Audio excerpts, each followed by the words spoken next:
खरं म्हणजे आमदार निवासामध्ये काही निकृष्ट दर्जाचं जेवण किंवा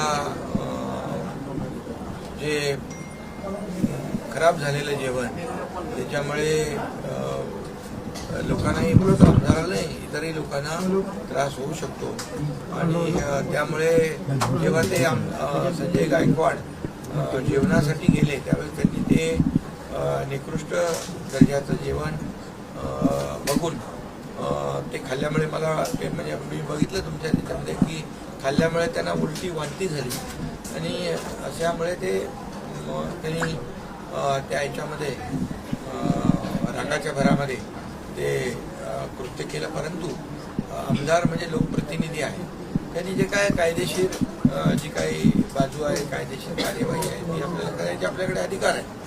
त्यामुळे असं कोणालाही मारहाण करणं हे योग्य नाही आणि बिलकुल मी संजय गायकवाड यांना समज दिलेली आहे.